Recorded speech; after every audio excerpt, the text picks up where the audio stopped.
Hey y'all, Spencer here from LiveSchool. I'm a former teacher and behavior coordinator, and today I'm going to show you all how principals are using LiveSchool.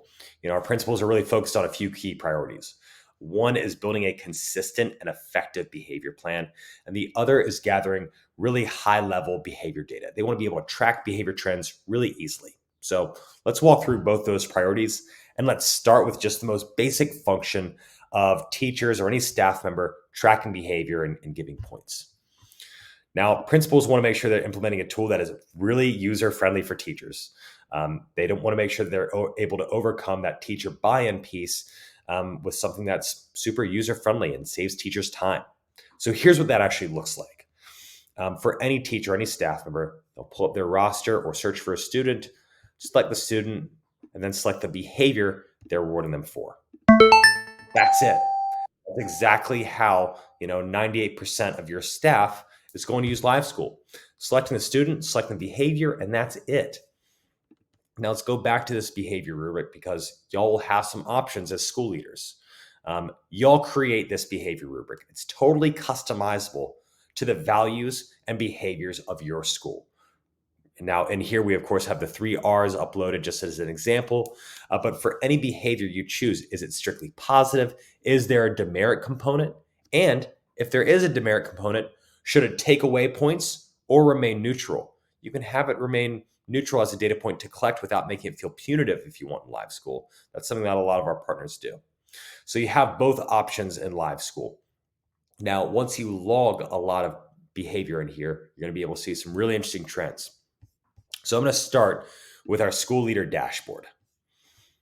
So on our school leader dashboard, you'll be able to see a few things right off the bat. One is this ratio of positive to negative behavior. For school leaders, this is a big number. They want to see where this number is trending.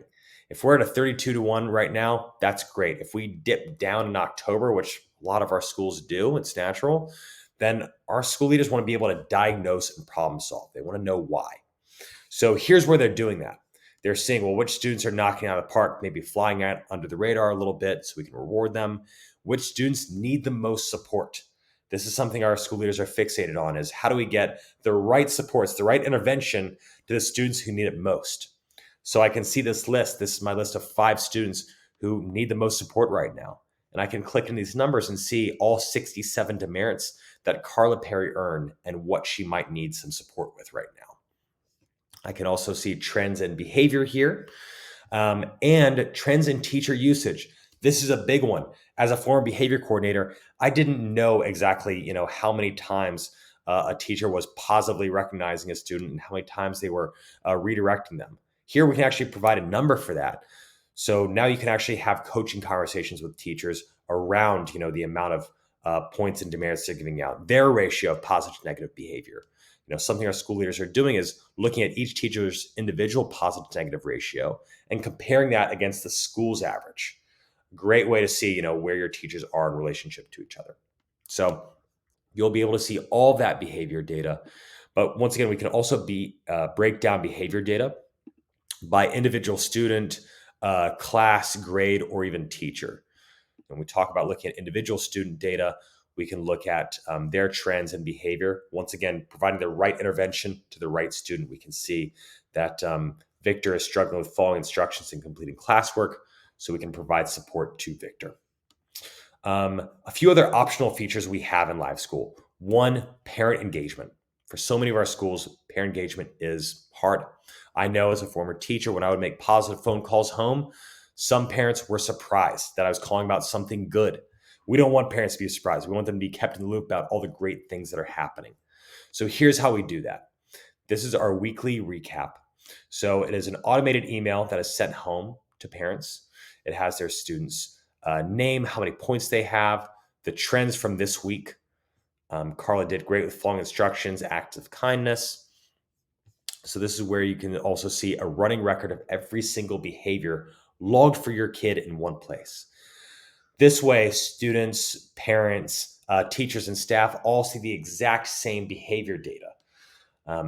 Creates a more holistic system of support for our schools.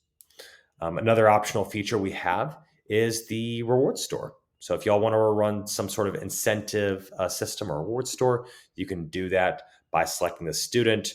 Any staff member helps a student claim a reward, uploading some fun rewards right here, and then we'll take the legwork out of it for you by deducting those points from the student's bank account, and then running a report for you and showing what rewards each student purchased.